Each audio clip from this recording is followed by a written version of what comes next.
All right. I'm going to start a little bit early so I can have time to say hi to everybody and make sure we don't have any like weird computer glitches or anything this morning. So, yeah, please let me know. Can you guys let me know if you can hear me okay? I want to make sure my audio is good. And there's a little bit of a delay as well. I have like a bedhead rocking this morning. So my apologies. My apologies. Hi, Tara. Okay, good. Can you hear me okay? I just want to make sure audio is okay. We've had issues before when I have different cameras, and I do have another camera here because I'm going to be showing you some things, and I want to make sure my audio is all set to go. All right, you hear me? Good, good, good. All right, great. Oh, it's so nice to see you all here. Good morning. I am fully caffeinated and fired up. Jeanette's in the house. Hi, Jeanette. Mary Jane, Carolyn, hello. Mary Jane again. Hi, Sharon Estes is waiting. I don't know if YouTube lets you on early or not. Hi, Maggie. Maggie and I are here. I'm going to switch cameras and then can you guys let me know if the sound is okay when I switch cameras?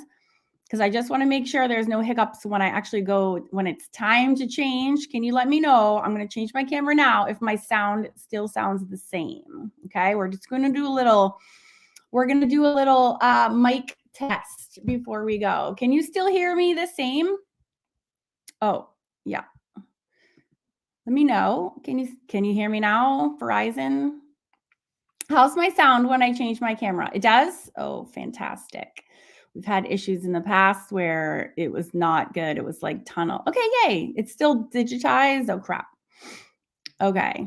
Okay, good. I do have a mic I can use, but I'm trying to like get not so fancy. Sometimes when I get fancy, that's when things go sour. So I just want to make sure you can hear me okay. Plus, I have like limited space. If I put a mic here, then I have a really hard time showing you what I'm going to show you. Okay, so I wonder if it's better now. I wonder if it's probably switching mics. Well, okay, crap. All right, I'm just going to wing it as I always do. Hey, Lisa and Terry's here. Jackie, what's going on? Sanjita is in the house. Hello. What's up, you guys? I am streaming to both my YouTube channels and Facebook and my Facebook group. So good morning. Hi from India. So awesome to see you. Lisa Stevens is here. So yeah, I just was like, I'm talking references today, and I just thought it's so hard to like, I should have emailed my newsletter people too. Well, hopefully they're joined one of those places.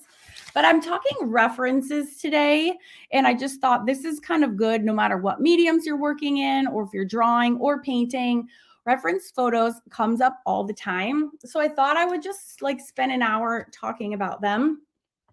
And this stems from Heather Jenkins, she brought this picture up in the Facebook group. She's watching Yellowstone right now, which I'm not familiar with, and I'm not familiar with this actor, but she posted this picture in the Facebook group, and she was like, hey, I love this show and this guy, and I really want to draw his face, but I like don't know where to begin. And of course, I was like, I want to draw his face, and I'll show you. But it got me so focused and thinking about the importance of reference photos. And a bunch of people chimed in and said, oh, just use a grid. And there's nothing wrong with a grid whatsoever. But I really wanted to focus on not focus on the actual literal drawing of him, but why this is such a phenomenal photo. And it has nothing to do with this actor. It has nothing to do with the show, and has everything to do about the aspects of this photograph. And that's actually what I want to talk about today. I will be doing some drawing. I do have my other camera set up, so I'm going to be demoing some things, but this just brought up in my head as a teacher, like a million things that I'm like, I have to talk about this. So I thought I would just make this like a whole formal presentation, if you will. I also will be alluding to some resources, which I have a link to hand out, and I'll be going over that too. The heck are they? I just stapled them in a packet like 2 seconds ago. Here they are. So if you're a student of mine already, you'll know that I am cheat sheet obsessed. Or if you're on YouTube, I hand out cheat sheets with almost all my videos. This packet that you can get, it's 4 pages and you can get it all through one link, which is pretty magical. And I'm going to be talking about all 4 pages in today's little chat. So I just want to introduce you this first. In this packet, it's called a face drawing bundle. There's 4 sheets. One is my face guidelines cheat sheet, and it shows you exactly where the guidelines are. I use these guidelines for every single one of my faces, whether it's a male face or a female face, old, young, it doesn't matter. Every single time I draw a face, I use these guidelines. So that's huge. And I never not draw guidelines when I'm drawing a face. The second page of the packet is my shading guide. This is going to be talking about this a ton today, but in depth. It also will help explain how to read more into this and how to use the shading guide in your own drawings. The link to this is in the post itself. And Tara, if you want to, oh, there you go. She dropped it there too. Awesome. It should be in the description box of the YouTube video, I think. I haven't streamed to YouTube in so long. The third page is the eyelash cheat sheet, which if we're doing the guide today, we're not going to need, but there's a twist to this lesson. So we are going to be using this, just FYI. And that's literally the things you need to keep in mind. And then the 4th page is actually like a face template. So if you suck at drawing ovals or you're scared to get started, you can actually trace this and transform it or use any parts of it because it has the correct proportions. You can transfer it and kind of get you past that scary starting stage and on to going. So Shaz says you're not getting all the comments. So the comment, that's because I'm streaming on both YouTube and Facebook at the same time. So what I'm going to do is I will drop that in let me grab the link to that cheat sheet and I will put it in the comments, and then hopefully, I should have done this earlier. Hopefully then you can grab the link to that as well. Just give me 1 second. My computer is I have so many things running. I will see if I can do that. If not, I'll have one of my girls do that for us. But I was just using this. Maggie, what are you eating? Maggie's eating a pencil. Oh, here we are. Okay. So I want to talk about this packet. And okay, I'm putting that in the chat right now. Let me know if you don't see that. I just dropped the link to the packet. Oh, good. It looks like it's putting it on both YouTube channels and Facebook. All right. I think that should work. It's in the YouTube description. Thank you so much, guys. Awesome. Okay. I just put the link in, Tara. It should be good to go. All right. So yeah, we're going to be using all of that today. So I wanted to just start with that. So in case you wanted to go print it out, you could have that kind of at the ready. All right. So what? Oh, you want to sit in your seat, Maggie? My high maintenance dog. Hey, you want to come sit? You going to come sit down? There you go. Come on. Come on up. Come on. Oh, good girl. Good girl. Maggie's with me. Oh, and Tara, by the way, guess who just showed up at my house? Jack just went for a walk. My oldest, who's 17, is a senior in high school, and he just took our dog for a walk because he's home today because they're supposed to be studying for midterms. And guess who just walked in my door, Tara? Tara Salento. Give you one guess. His name rhymes with Smosker.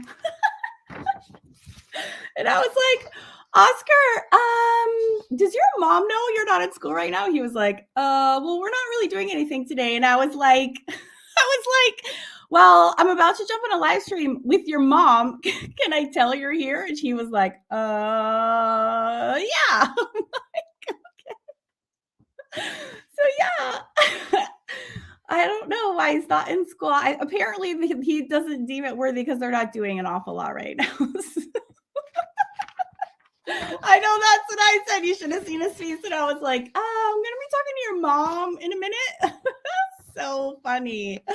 But literally, Jack like picked him up. I'm like, who is this friend? Hilarious. Oh, so funny. Oh, I haven't started, Amanda, so no worries.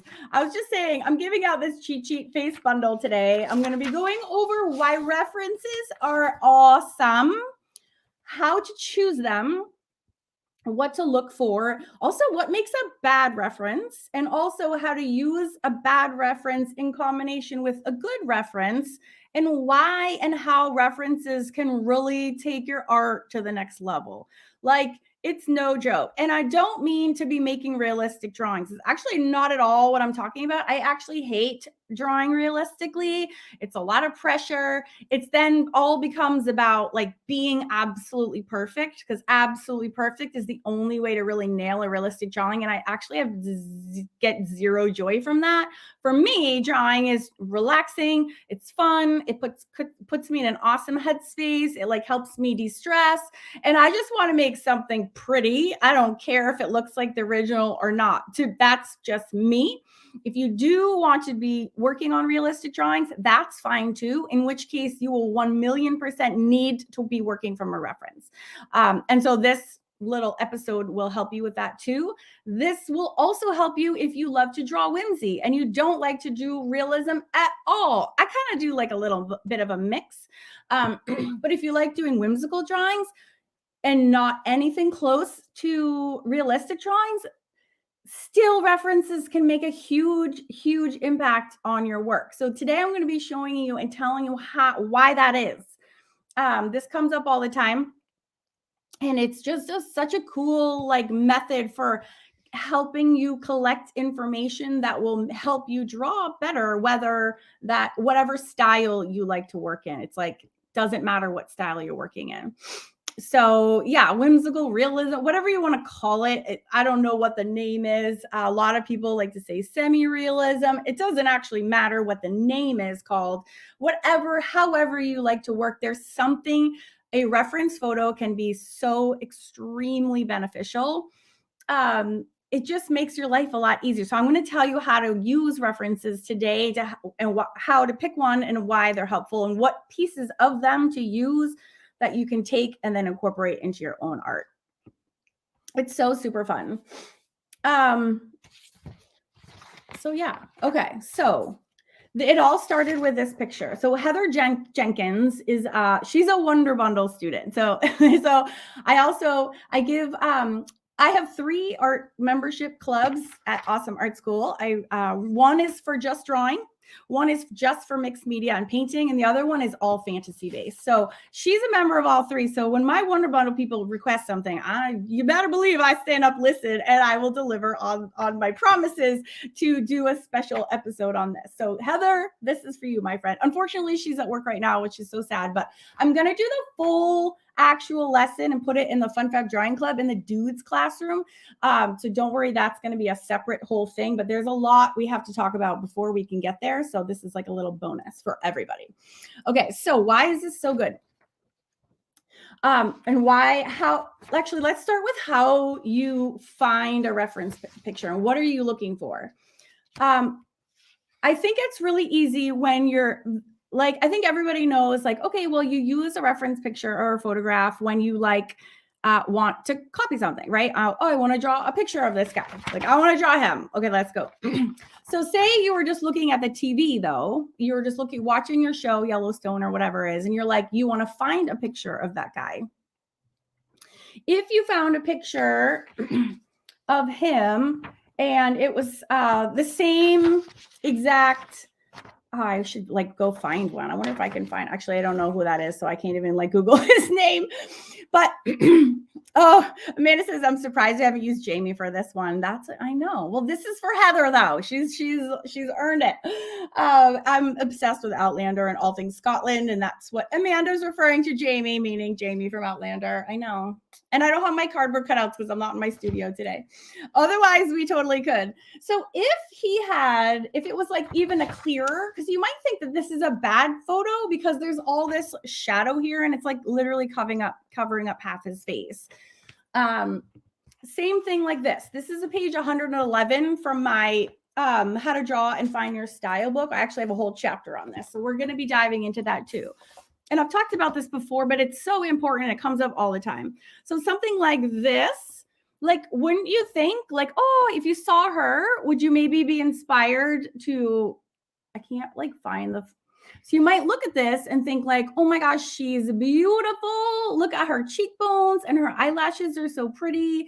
And her eyebrows have this like beautiful bend in them. So you're like, I'm going to go and sit down and I'm going to draw her.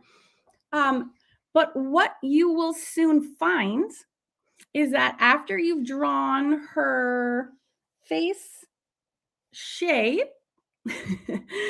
okay, and her hair and her skin and the background, what you'll find, this is a perfect example.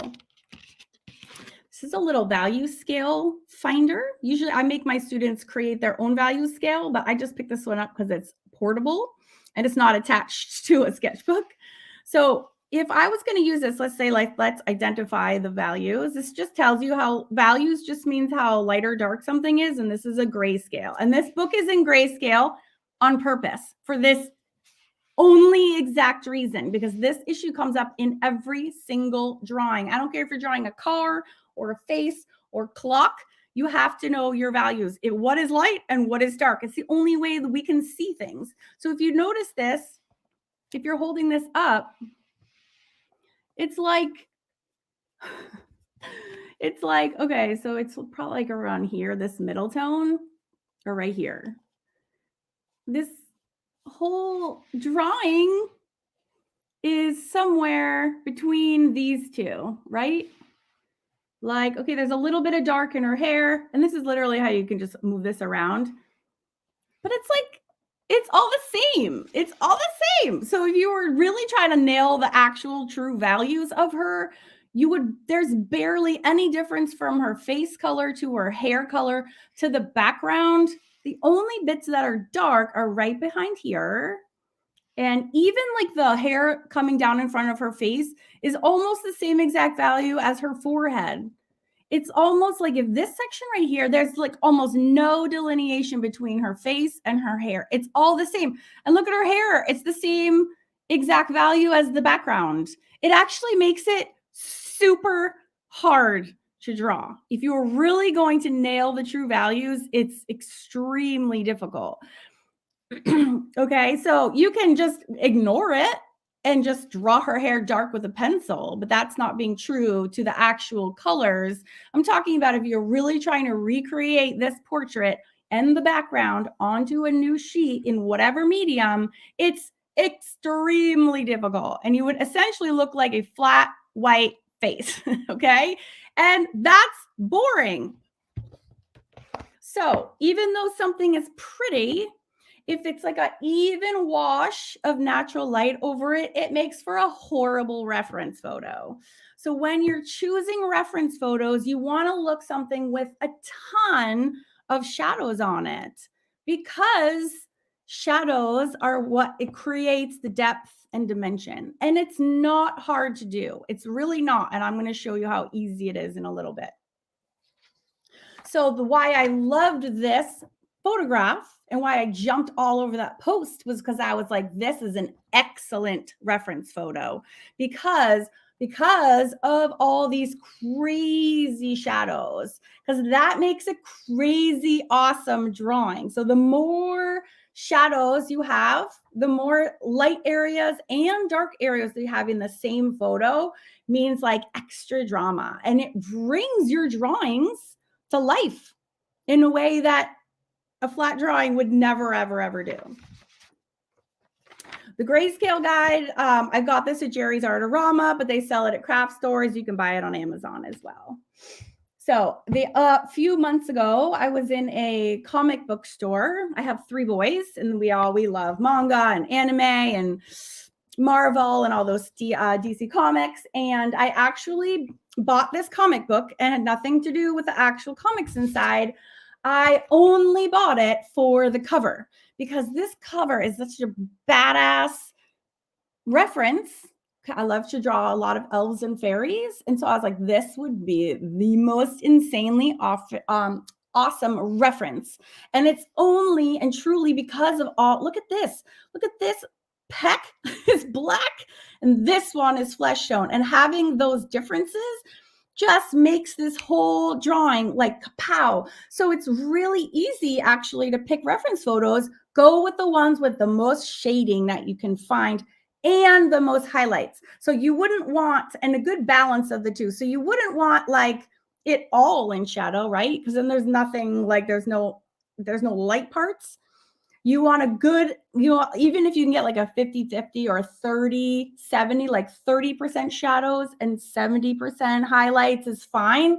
But you want to look for these dramatic references because then they translate to really cool full dimensional drawings. So yeah, contrast, heck yes. So here's another example of a really, really bad, hold on, I need to just keep my eye on my little commenters here. I have no one moderating my comments except me on YouTube. So here is an example of another horrible reference photo. This is terrible, okay? So the way that you can, an easy cheat way to determine if a photo has good contrast or will make a good reference photo is to simply change your settings to black and white. And most printers, if you don't have or don't know how to edit anything on your computer, there's always a setting on your printer where you can print to black and white, and you can just print it out. So that's the easiest way. Oh, thanks, Jeanette. That's the easiest way to see if you have a good or a bad one. Because color sometimes can throw you off. So black and white's super easy, first of all. And then you see how washed out she is? It's also a really dumb picture.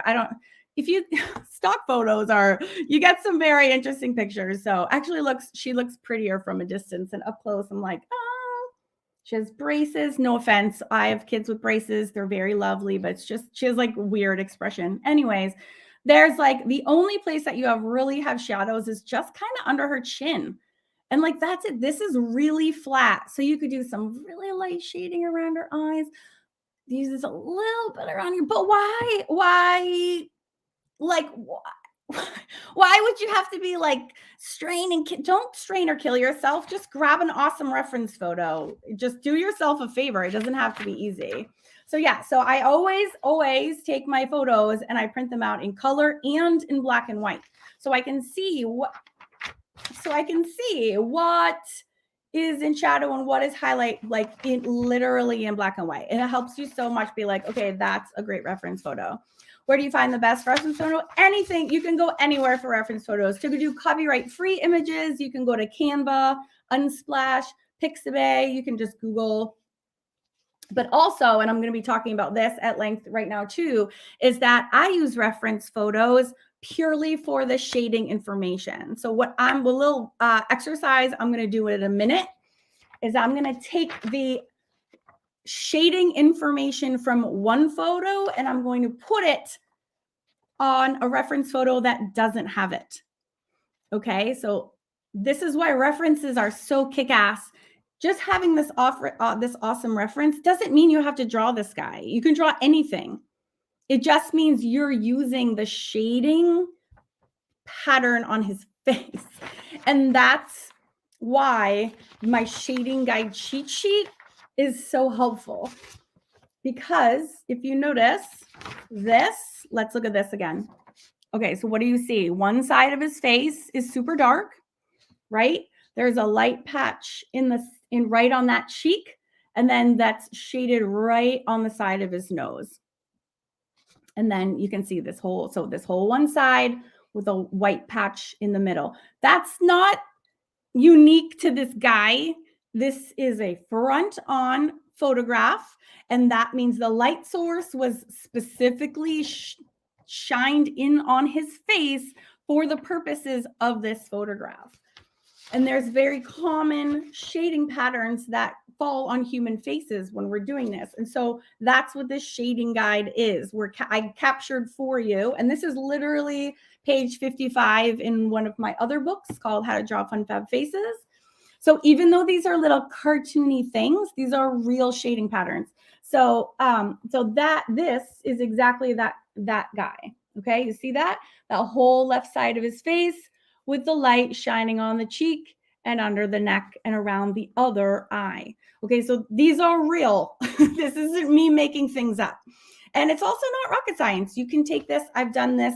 Also on this sheet, there's a link to another one of my YouTube videos, which shows me using a foam head and light sources to create those shading patterns. So if you want to download this bundle, the links are all over. They're in the YouTube comments, they're in the Facebook comments, they're in the post and the YouTube description box.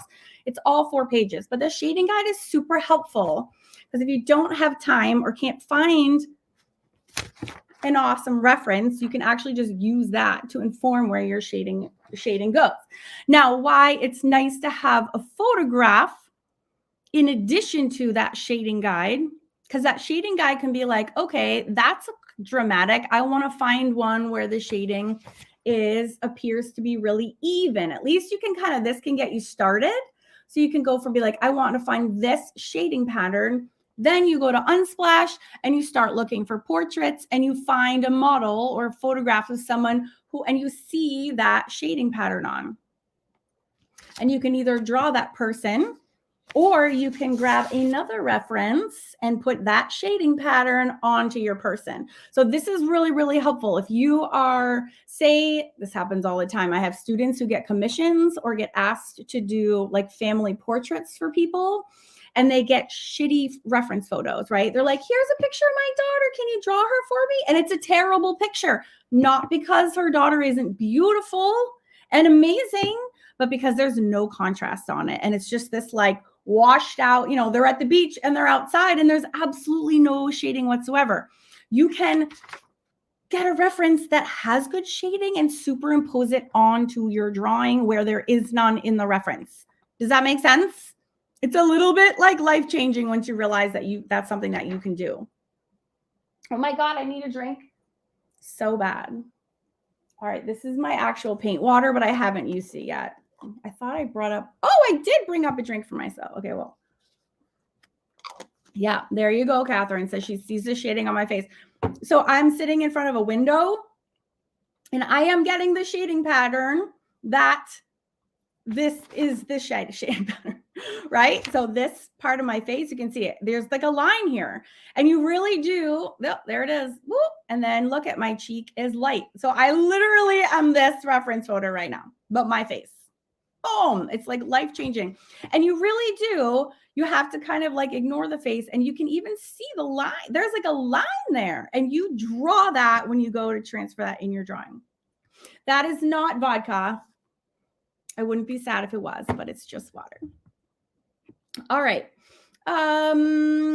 Okay. And all of those pages on the shading, on that bundle packet, all of them have further video resources on them.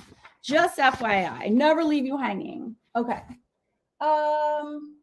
Where is my, all right. Okay. Another thing you want to look for when looking for good reference photos also is like avoid weird head tilts. Don't make life as easy as possible for yourself, okay? Don't do weird head tilts. Look for one of the 3 following positions. You want either straight ahead, fully frontal, because then you can use page 1, you can use your guidelines, okay? So don't be afraid to do a boring pose, because if you have dramatic shading that you get to go for, it is not going to be boring, okay? That's what makes it drama. It's not the head angle. It's the shading that you got going on. Okay. Oh, there you go. Denise says use Pure Ref. I don't know what that is. It's a website I'm guessing Pure Ref. So you might want to check that out if that's a good resource. Awesome. Thank you for that, Denise.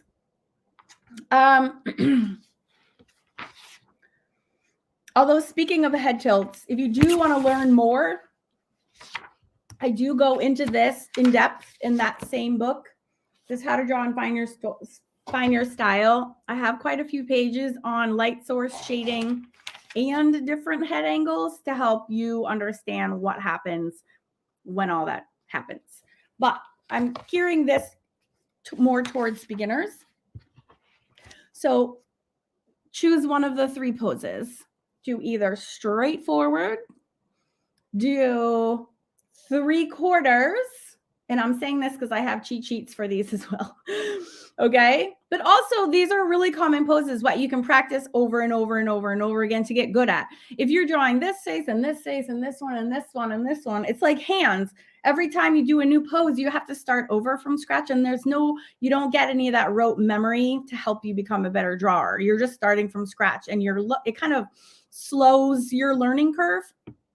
Or it does. It slows your progress. So if you can focus your practice on just do straight faces for a while until you can really memorize the guidelines and you don't need to use your cheat sheet anymore because you know them by heart, then change to 3/4 portraits. So that's this one where you're seeing 1/4 on this side and 3/4 on this side. Okay. Do this one like 100 times. Oh, and if you're feeling crazy, switch it to the other side. Okay. Because there's guidelines. I have 2 approaches to this. One of them is in this book, and then there's a more basic version, which is in my How to Draw More Fun Fat Faces, where it's more of a grid guideline. Both of them work weirdly. They work equally well. And then once you get good at those ones, work on a straight profile. I'm assuming you can see my profile. I don't really know. But then do that. Okay, so do yourself a favor. And if you'll notice too, when you're searching for references, you'll notice that those are these common poses that you'll see over and over and over again because they're predictable. So also, it's just funny. When you start noticing things, you can't like unnotice them anymore. But you'll notice when you're on these websites, like, oh my gosh, there's like 1 million 3/4 portraits. And a lot of things fall into that 3/4 portrait pose. So yeah, it's really cool. But we're only going to be talking about forward facing today. But that's another really good thing to like make it easy on yourself. Like when you're learning, like start at the beginning, like start with the easiest stuff and then get fancy. Okay.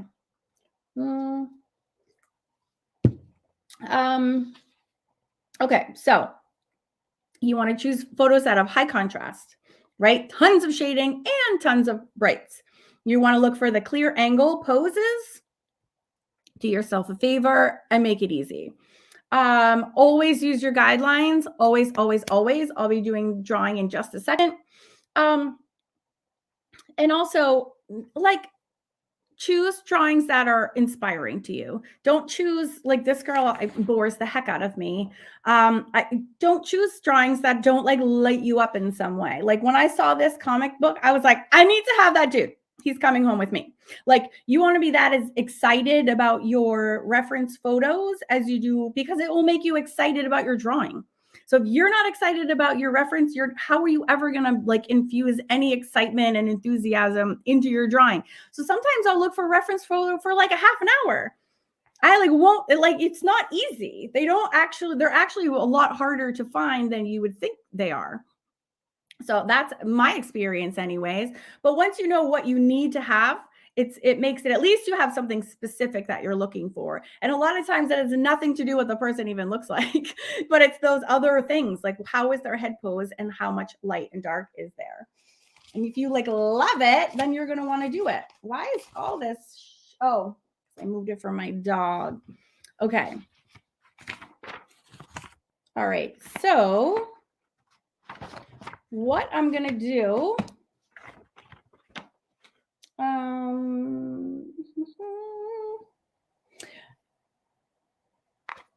Okay. So I am going to switch my camera angle in 2 seconds, and I'm going to do a little demo for you. And the demo that I'm going to do is how do we put this, guys? How do we use this shading to make this cool drawing on her? So we're going to mash up these two photos. And this is a really cool skill to have. And that's why I like the importance of this like message today. And I always want to say this. Oh, there's a lot of people in my Facebook group who are not my students. And I always hesitate to giving advice to people because I hate unsolicited advice, first of all. But I'll give advice if people want it. But I think people struggle so much with like, I don't know where to put the shading. Like they'll do it to be like, I don't know where to go. Like, I don't know. I would add shading, but I don't know where. And it's all the answers are in your reference photo. Like this is like your cheat sheet. Like this has all the answers. All your questions are in this photo. You just have to look at it and to learn like, and then put them on your paper. So the first thing I do before I start drawing, like if I was going to draw him right now, which I'm not going to, but I am going to for you, Heather, don't worry, you just stare at the dang thing because so much of drawing isn't how you're drawing, it's what you see, because you have to see it in order to draw it, right? So you should be spending more time looking at this picture than you are drawing. And I've had teachers say that to me a million times, and it actually hasn't even sunk in until right this very second. But that is dead on. So before you even do anything, you're like sizing this picture up. You're like sizing this dude up. And it's so funny what you'll start to notice. So what I notice is that his jaw is completely not symmetrical. So I'm going to switch my camera. I'll show you. And just take time to note these things. Here we go. All right. So I'm going to swing this over here. Is that right? All right. So, okay. So can you see this? I'm going to draw right on them. Get my pencil sharpened.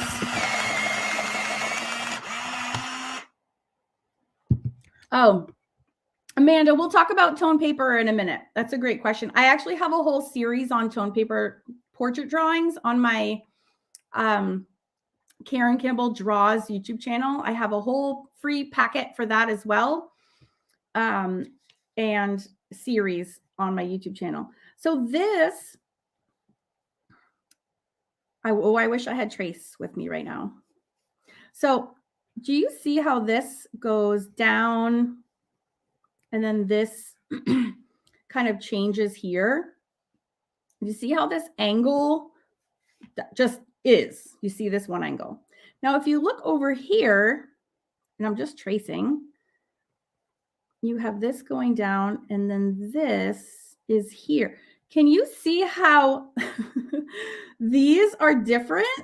I'm talking about this angle here and here. And actually, I went over too much. It should actually be like there. Can you see how these angles are different angles? Right?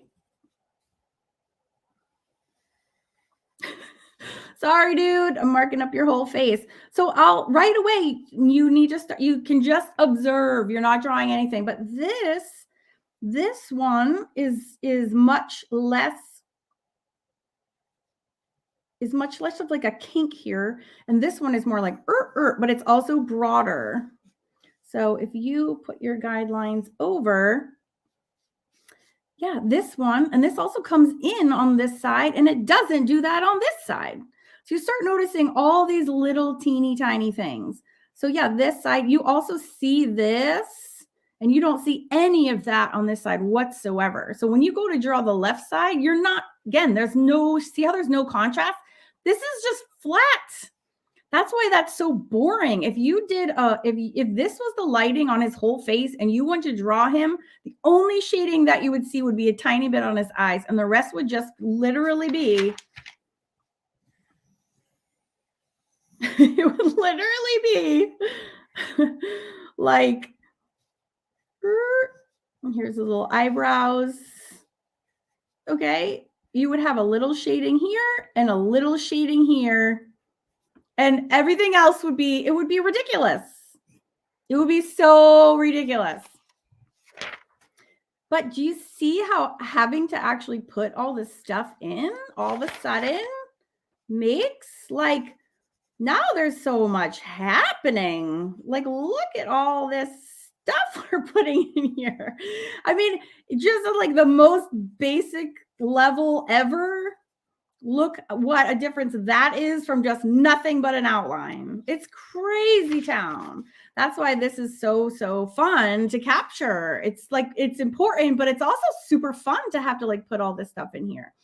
All right, so then, yeah, again, I'm just noticing. So you can take this little, something like this if you want to just help you process. Be like, okay, over here, that is it all the way black?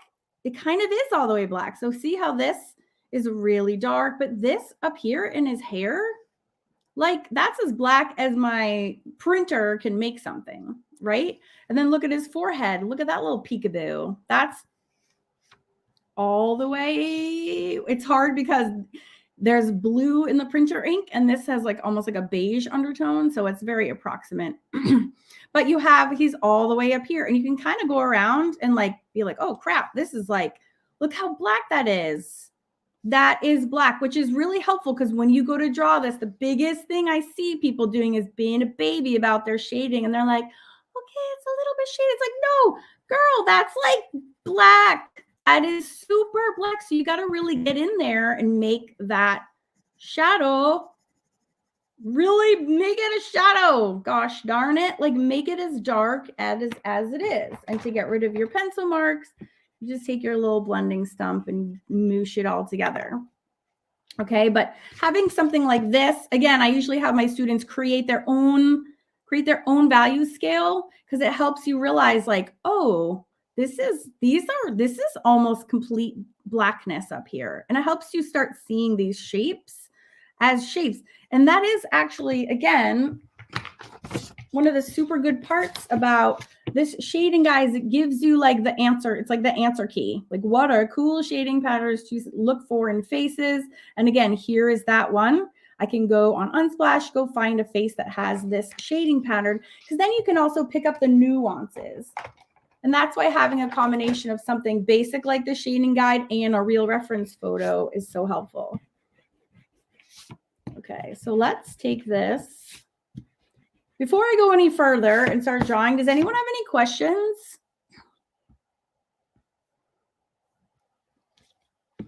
Yeah, this I'm noticing on Susan says the under the iris's eye is totally white. So that is a reflection.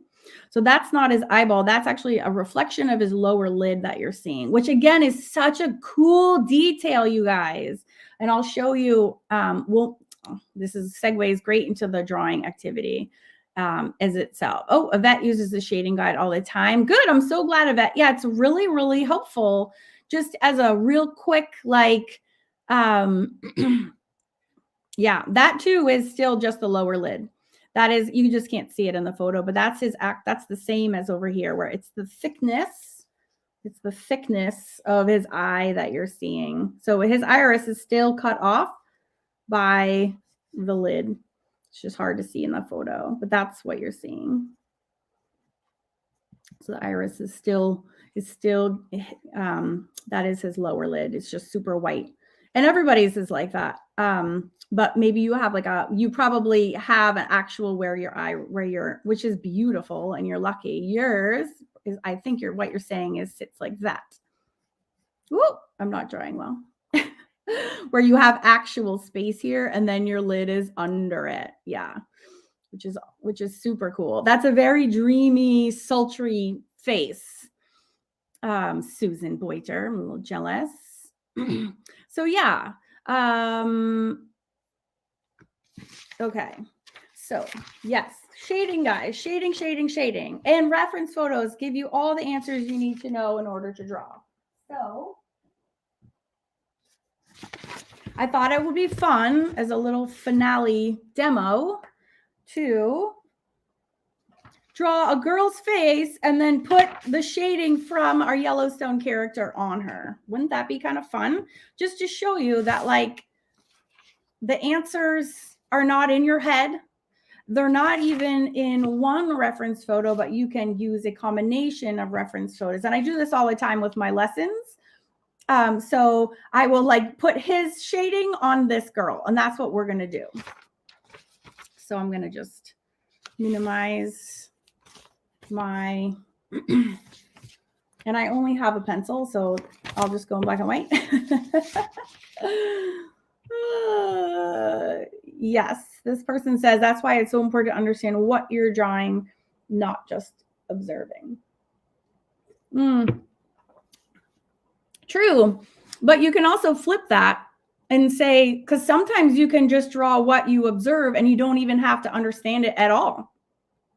Like, I wouldn't really need to know anatomy or, whoa, that scared me, to anatomy or who this person is, because if you're literally just drawing what you see, you would draw that and you wouldn't even really care or know that that was an eyelid. You would just draw it. So yes and no. It's definitely hugely helpful, but you can also just kind of draw blind. And sometimes knowing your object is actually more difficult. That's why it's so hard to draw family members, because your brain knows them so well, you don't tend to draw them accurately. Your brain is like taking off on you. So that's why it's easier to draw strangers. I actually have to stand up because I cannot. So if we were to draw, I'm just using this little reference. So I'm not going for like any crazy accuracy or anything, just kind of having fun with you guys today. So here we have an oval. Just want to make sure it's lined up. Okay, and I'm just like using her face as an example. I'm not trying to nail anything perfectly. My disclaimer is like, I don't care. I'm just using her information as well. For example, I love this, how you see her cheekbone going like this. So we could kind of replicate something like that here. So use the information you want to and leave the rest at the door. This is her really pretty hair.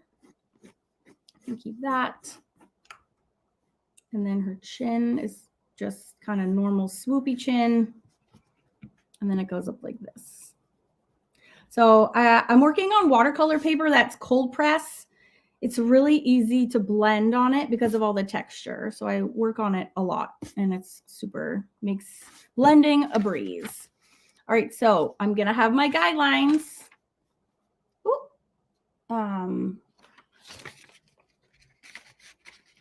Oh, Rebecca. Yeah, so I usually post when I use StreamYard, which is what I'm using now, it posts in the Facebook group that I'm going live, and then you can click a little button that says like, give me notification.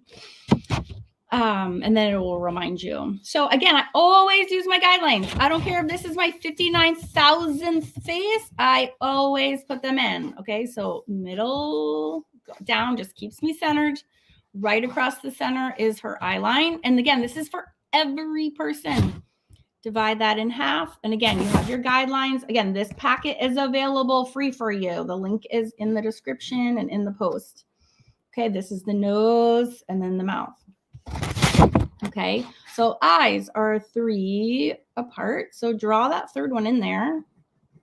Now, super realistic, if you had ears here, it would be 5 across. So not being super realistic right now. So 3 is good enough for me. So we're just going to kind of shore up the eye.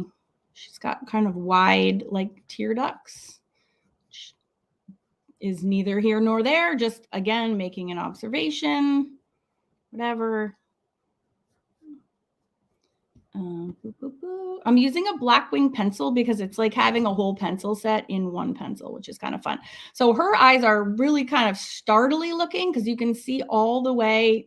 You can see almost her full iris. I'm going to make them a little bigger. I don't really like that deer in headlights look. No offense, girlfriend. No offense, reference photo. And I'm just going to do a little here and a little there. She's got gorgeous, gorgeous large eyelids here. And then she's got some furry little caterpillar. You know, this is just a quick and dirty demo. I'm rushing because we don't have all day. I'm not trying to wow you with my drawing skills. I just want to really get to the shading part kind of quickly as possible so I don't lose anybody. All right, so blah, blah, blah. She's got pretty straightforward eyebrows. Her nose, I start with a ball. She has sort of larger nostrils this way. But I mean, every drawing is started the same. We have this, and I was calling my nose parentheses, put the parentheses on it. All right, and again, if I was trying to shade her from this reference, I would be like, oh, snap. There's not much to draw. There would be I wouldn't even add any shading. I would only like just, oh, I wouldn't even take a dirty blending stump. For the first time in my life, I would use a clean blending stump because that is already too much. How crazy is that? Like, it's already too much. Do you see how little shading there is? Like, that's too much. Okay, but it's all right because we're going to be mashing her face with this shading reference. I'm using this information and I'm putting it onto this drawing. So even though we're drawing a girl, so it's super magical because you can do it with any two reference photos. You can mash together like this. I do it all the time. And that's why also you don't have to think up your own shading, information either. Like, just, it's all in some photo somewhere. So here's her mouth, which is weirdly open. And her chin, her lower lip, whatever this is called, which is very pronounced. And then her chin we lost. So, okay, just put it back in. Just give her a little bit more of a chin. Poor girl. And, oh, she's a very short neck. So I'm going to lengthen that as well. Kind of add a little, add my own tweaks. This pencil is so dark. So we have kind of this. Okay, fine. So we have her hair. All right, so let's get to the fun part. Here's her part. Here's her ear, which is kind of sticking out here. I like that it's kind of flinging the side here. Okay, so hair, blah, blah, blah. Maggie, you want to go out? Oh, thank you. Is Oscar still here? Yeah. Oh, okay. Oh, so funny. Okay, so we'll just clean this up real quick. We'll get to the eyelashes in a minute. Is she coming in or is she going out? She's standing here. Okay. What are you guys up to? Nothing. Bye. Should I tell your mom you say hi, Oscar? Terry, you want to talk to your son? Oh, she had to go to a dentist appointment. I forgot. Yes. I'm going to just. All right. So we have, a face. All right. So now how do we do the shading part? So now you need your reference. This is all we're literally, I'm putting the girl away and I'm grabbing my dude. Okay. So, and she looks like she has a black eye, but I'm leaving it there on purpose because we need that. So, okay. So I'm going to use the side of my pencil because I'm looking like, look, that's black, you guys. So that's like a lot. So I'm going to put down, I just call it like putting down graphite. Like you need to lay some down. Like there's a lot of shading there. Now you can change it to kind of like so it makes sense with her features. So you kind of need to have both handy. Be like, oh, her nose isn't the same shape as that guy's nose. So, well, how do we change it? Well, I'm noticing this kind of comes in a little bit. You can just change it based on the features. But again, we're literally drawing this. So draw it. Now this is all shadow. All right. Okay. Don't overthink it. Just put it in. Be like, it's all the way black and dark, dark, dark around her eye. So dark. And then it's black around here. It's also really dark. It's like this. Okay, doing it. I'm doing the side of my pencil because if I was going to do it this way, see how it does that mark? And then when you go to blend it out, you still see those marks. So to mitigate that, just use, like, if you're coloring with the side, it's like literally flat on the paper. You don't get those same pencil lines. And then when you shade it, you don't see those zigzags underneath. Does that make sense? All right. So here's this. And then what does it do? It kind of like turns the corner. All right, well, we're going to turn the corner too. It kind of comes up here, and then it comes down, and then it does this. And then it's also really dark around here. Now, I know already because I've drawn so many faces on paper like this. This is going to be massively dark. Okay, so I don't need to add any more because this is plenty. Even my blending stump, which is dirty, doesn't need as much graphite as I put down, but I want to make sure I'm illustrating this like in a very concrete way that this is going to spread. So I'm going a little lighter on the drawing part, and the rest is going to be done by my blending stump. Okay, now under the neck, again, it's going to be super black. And it's only on one side, right? And then what's happening on this side? We just see it's just shaded there. Now, just to reiterate, we're doing this one right here. Okay, so it's the same thing. Oh, also the hairline. So let's not forget the hairline. Thank you, shading guy. What else here? Yep, we left the cheek. Oh, and also under the eye. That is actually also valid. Thank you, shading guide. And then around this eye. Now his eyebrow slams into his eyeball. So you might not have noticed that part, but that's why the shading guide is a nice double check because it's actually all on top of the eye here. So that's what we're going to do.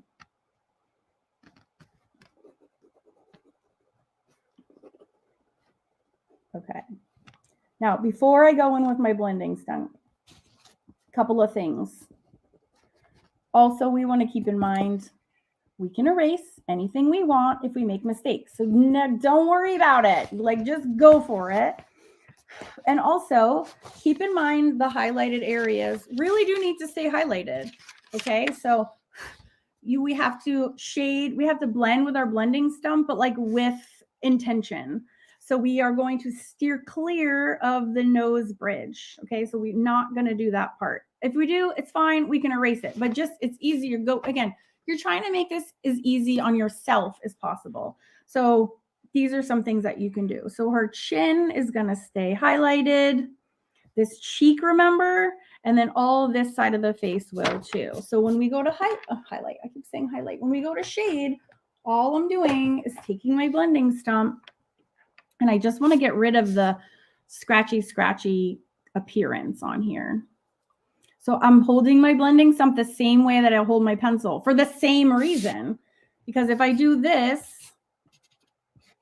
I don't want shading that looks like that. Do I? No, we want shading that looks like it's just an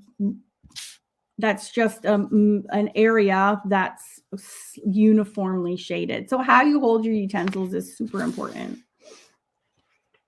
So I'm going to take this and I'm just going to like moosh it around. Mooshy. And you notice I don't know if you can't see me, but I'm holding my paper right next to my girl to help me so I know where to go. And this is like all shaded in here to the point where we can't even see her eyebrow. So I'm mooshing. Her eye is even shaded, you guys. It's like all dark over there. Yoop. And then I'm just mooshing it here and then around the nose, on the nose, and then it kind of goes this way, between the nose. Yeah. Now he has like a jowl line, which I'm not going to give her because she's a young spring chicken and he's like probably in his 40s. So we're not going to put that on her. We're not trying to make his face her face. We're trying to replicate only the shading. So you will need use both references in tandem to create your final piece. Okay. And again, if you're like, oh, where am I in here? What is that? Is this exactly as light as that? I don't know. Maybe you can use our little shader, little helper to at least look at it a little bit more closely. Again, it's really hard because they're different. They are different colors. But this to me looks darker than that one a little bit. So what I'm going to do is I'm just going to like kind of tint the whole thing a little bit. That's it. Just so it's not quite as like that. Now this is super shady in here too. And under the eye as well. And this way a little bit here. Oh, the drama. Woo! So dramatic. Now, that's the shading on the other side. That's hilarious. All right, now there also will be a little shadow under the hair. And I only know that from drawing a million things. But it also gives a little bit more life to this side. So we can just chop some in there. It takes like a second. And then we'll just swish the bottom here. Blend that out. Okay, and then, yeah, ear. And then I'm just going to run my blending stump just like on those lazy, quick and dirty hairlines, just to give it some random value. Doesn't even need to mean anything. Now, notice I lost a lot of definition in her features because all the graphite got super blendy. And first of all, I'm going to give her eyes a little bit of a, and I'm just smearing things. She's going to need some definition and she's going to need some eyelashes. And then we'll just go back with we're going to carve out some highlights if we missed any, and then we're done. Oh yeah, lips. I forgot lips too. Everything is just done with the blending stump. So I'm taking my graphite and I'm just mooshing it around. Now, if this was super realistic, we wouldn't have the hard line of the lips, but I'm not. This exercise is just to show you the shading and what a reference can do for you. Oh, he's got this pouty chin thing over here. Okay, so now this is like a little all mushy and blah, blah, blah. So we can kind of come in here and just like redefine because she's so lost. Now this isn't in the reference photo and I'm just doing this because I can't see anything in there anymore. So this kind of helps draw that out a little bit. And also her eyebrow is completely gone. So this just kind of like shores up her features. And the same thing like on this side. All right, now let's get into the eyelashes because the eyelashes is on that sheet as well.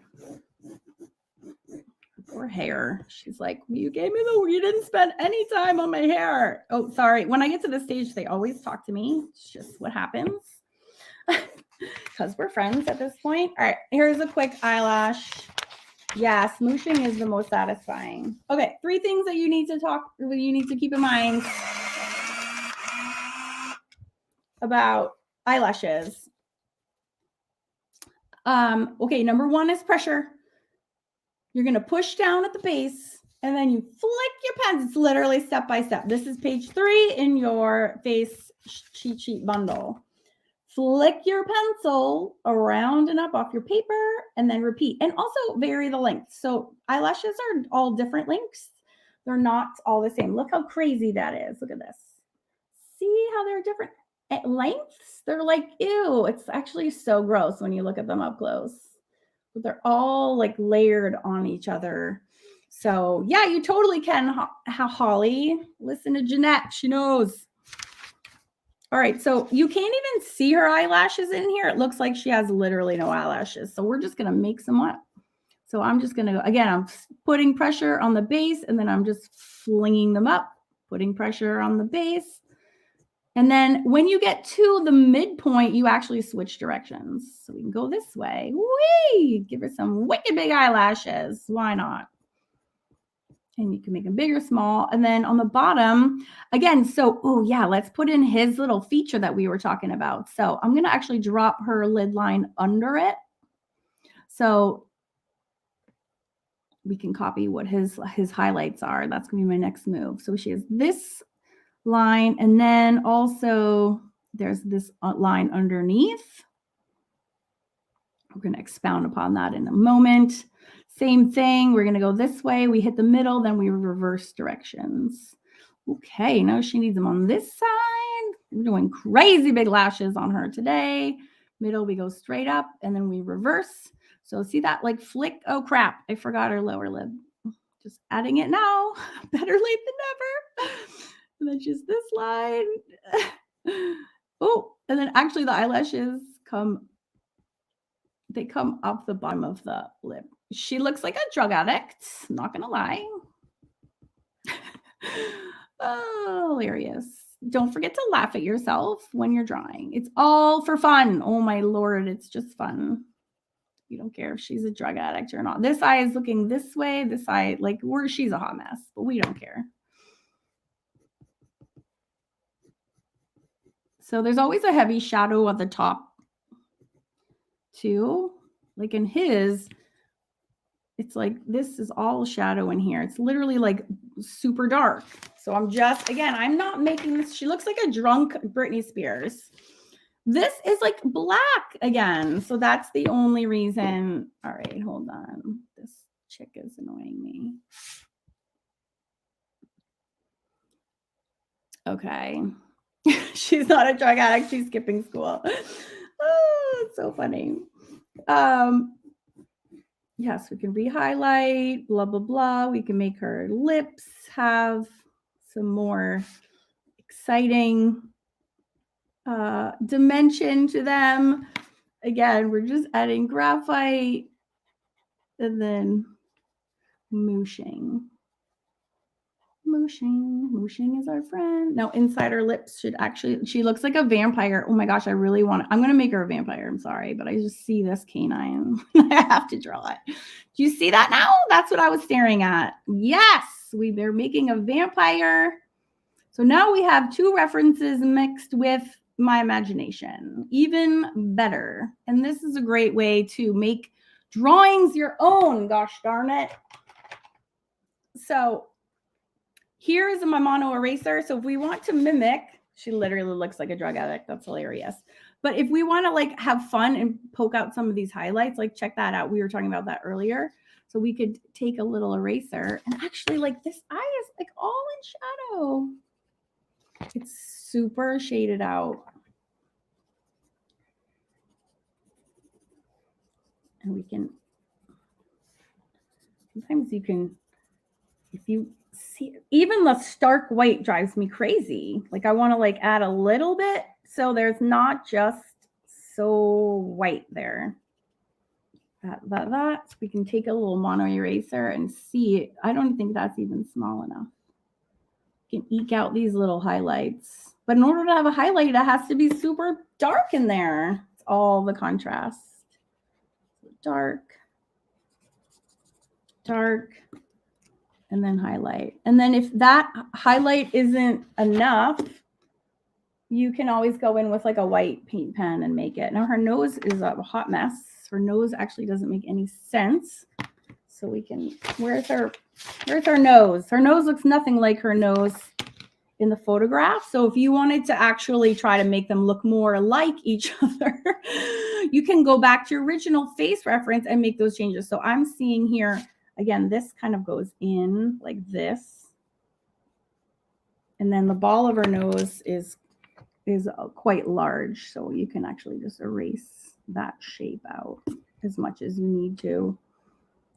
If you're trying to match the, the drawing reference part of it.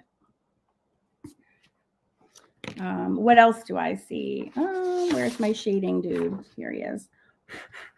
So again, yeah, if you wanted the more pronounced, you could go in with a white. I'm shocked I forgot a white, but I did.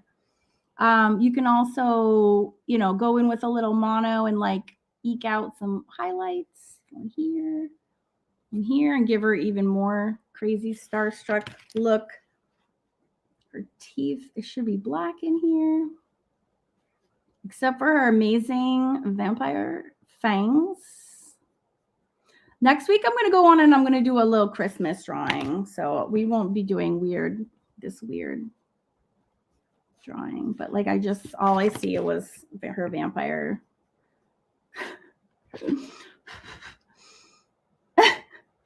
Yes, it is like a walk of shame. Thank you. November 1st. That is exactly what I'm drawing right now. She's a little late.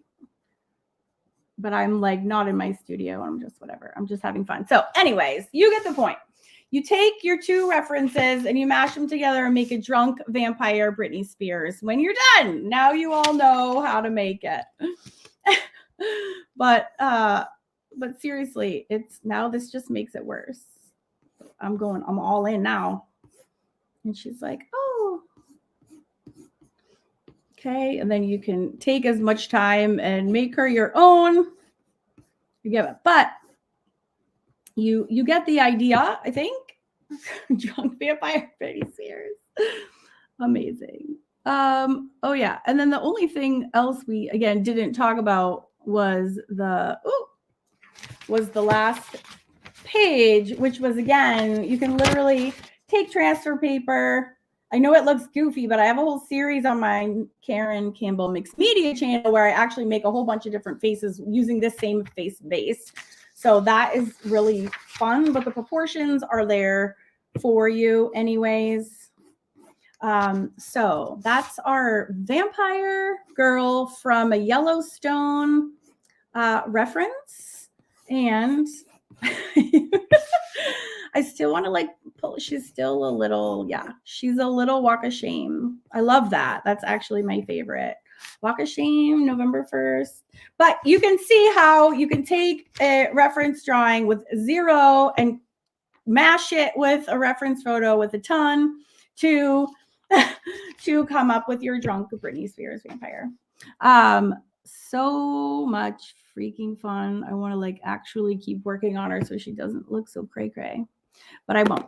But anyways, you get the idea. Where is my camera? So, okay. So I hope that helps and was at least fun and slightly entertaining. I am going to have the actual drawing lesson in the Fun Fab Drawing Club in the dudes bonus classroom. I do have a whole classroom of dudes, so he'll go in there. Does anyone have any questions? Thanks, Vanessa. Does anyone have any questions about anything before I go? On picking reference photos or making Britney Spears vampires? Anyone? Bueller, any questions? Speak now or forever hold your peace. And again, that cheat sheet packet is 4 sheets. It's the guidelines. It's the shading guide. It's the step-by-step how to do eyelashes. And it's the wacky face base. All right. I don't see any questions. So I think we're good to go. All right. Well, if you do, you know where to find me. Good. I'm glad you learned something new today. Yeah, and this will be good too because I can refer hopefully people towards it when I say use a reference, because all the information you need to do highlights and shadows on faces is in some reference photo. So now hopefully from this live stream, you learn how to pick one, what makes a good one, what makes a bad one, and how to use it to inform the shading on your own portrait drawings, whether that be whimsical or realistic or whatever. It's not going to be replayed, but it's going to just live on both my YouTube channels.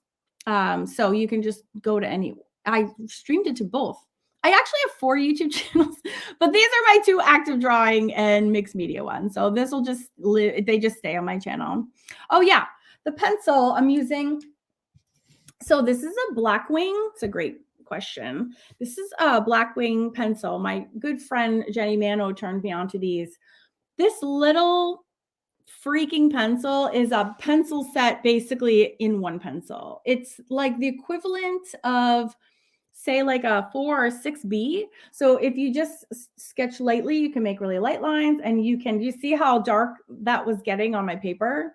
And again, a lot of that was my paper too, because I was using cold press. I do that on purpose because it blends like crazy easy. That's all that texture. So that texture from the paper combined with my soft lead makes shading like a breeze. But it also like eliminates those unattractive kind of like pencil lines too. But it's the same as like a soft bead. Oh, thanks, Vanessa. I'm so glad. You're very welcome. Candy and Steph and Margaret, thanks for hanging out with me. And yeah, great question, Jan. And Mandy, Rebecca, thanks, guys. Patricia and Jeanette, thank you for staying through the whole thing to drop links like a badass woman that you are. Yeah, you're very welcome. Good. Yeah, and if you're on YouTube, just make sure to subscribe so you can come back and find those and ring the bell notification so you can be made aware if there's new live streams or videos. I actually drop a new video every week. Yay. Awesome. All right. Well, that's it for your lesson today. Yeah, next week I am going to live stream. I want to do like a little holiday moose. This is very not holiday-y, except for our Vampire Walk of Shame is my favorite. That should be the title of this live stream. How to draw a Vampire Britney Spears Walk of Shame, November 1st. Hilarious. Yes. So anyways, without further ado, thanks for hanging out with me today, you guys. Steph, I think so. Yeah, a Blackwing pencil is just one. There's different, I buy everything on Amazon. So I would just check the Amazon.co.uk and see. I'm sure you can. They come in different colors. The black one is the softest. And they have all these like limited editions. So the set that I got has the white, black, and gray barrels. And they all have a little bit of a different feel, but the black one is the softest one. And what I like about them too is not only, but they're like butter. They're so soft, but also you can buy refills for the erasers, and the erasers, because they are like rectangles, have really awesome little side tips. Almost like this little mono that I was using also gives you like that same effect. So if you're stuck somewhere without your mono eraser by Tombow, you can still use them, but you can also like move up the eraser as you go. So you can, like, if you wear it down to the nib, you can like move it up in the little holder. So they are expensive, I'm not going to lie, but they're way cheaper if you buy them in a set. And they also, just because they're a replacement for an entire pencil set, are they more expensive? You know what I'm saying? So I love them.